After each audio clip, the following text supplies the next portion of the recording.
Hey, what's up, nerds? It's Paul at Radio Free Hall. We got a new battle scroll for December 2024, and I think this is possibly the biggest battle scroll that we have gotten in 4th edition so far. Some huge changes here. And I'm not even going to talk about the points or any of the rules changes. I'm going to talk about one specific thing that was a big change. Lots of battlefield role changes for heroes being able to be included in regiments rather than just leading regiments. So I went through the whole battle scroll, broke down the numbers a bit, and we're going to kind of go through what I think this is going to do to the game overall. So in total, we have 360 different heroes included in this battle scroll. I left out the ones that are like a 0 point guy because they come with another one. Um, but 360 scrolls. Previously, there were 76 heroes that could be included as a bonus hero, like a hero that could go in a regiment rather than leading a regiment.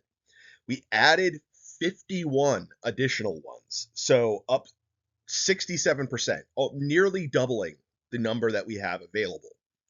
So now our new total is 127 heroes can be bonus heroes, which is just over a third of the heroes that we have available.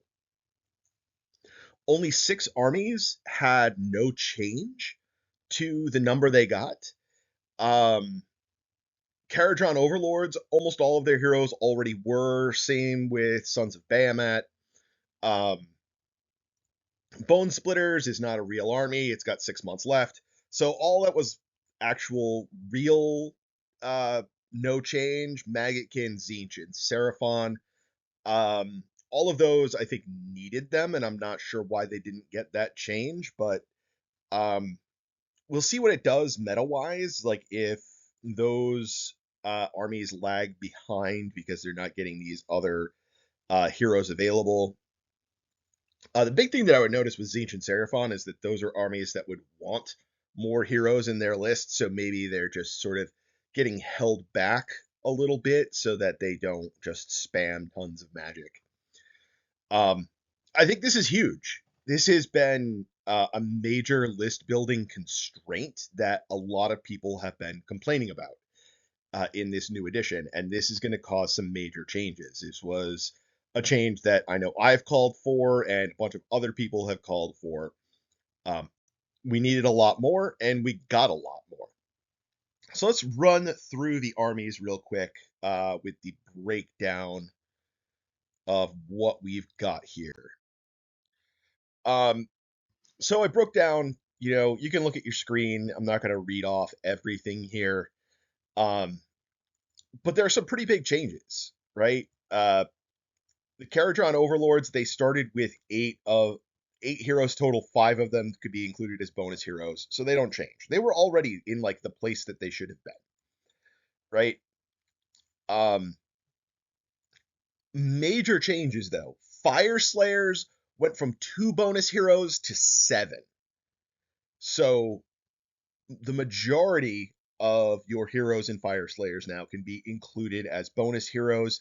There's a ton of little foot dudes in that army that are not seeing play because there was no point if they were having to lead a regiment. Lumineth only increased by 1. Seraphon increased by 0. Um, Stormcast only had 2 before out of their 43 heroes. Now they're up to 10. That still puts them percentage-wise below average, but it's at least a lot more than it once was. Sylvaneth also only adding 1. So very,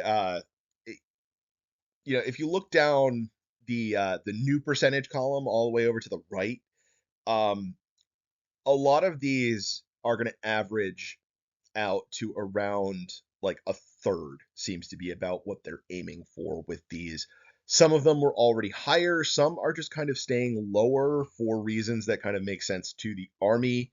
uh like Seraphon and Lumineth probably just don't want too many heroes jammed into those lists. um So let's move on and see what we have in Chaos. Um, Beasts of Chaos, not a real army, but they're going from 0 to 2. Yay. Um, Blades of Corn, surprised that they only added 1. Heathen Knights of Slaanesh also only added 1. Slaves to Darkness, though, added 4, and they just had a book come out. So just short of half of their heroes can be included. Skaven got 3 new ones, so that's a pretty big increase, doubling what they had available. Um, so a lot of big changes. Tzeentch not moving, uh, Maggotkin not moving, which I think, I mean, Maggotkin is already at about that 1/3 spot, which seems to be kind of what they're aiming for. Slaanesh, the only added 1, but it's Sigvald, which I think is pretty impactful, because he feels like he should be a bonus hero. And then just quickly, Death and Destruction. Sons of Bahamut didn't move because they almost, like basically all of those could be. It's a weird army that is kind of its own thing. Ogre Maw tribes added 3, which is pretty substantial for them. Ironjaws added 3. Cruel Boys added 5. Um, going from 1 to 6 of their 10 heroes. So this is a huge proliferation of these bonus heroes getting added to armies. Um, Everybody has been kind of gravitating towards 2 drops, it seems. And now with 2 drops, a lot of these armies are going to be much more likely to be including 3 or 4 heroes rather than the probably just 2 heroes that you would have previously. And I think that's going to shake up the meta a lot because this opens up list building quite a bit for a good number of these armies. So I'm excited. I'm not going to break down anything else from this battle scroll because I think this is really the most meaningful thing here. That's going to be it for now. I'll talk to you all later.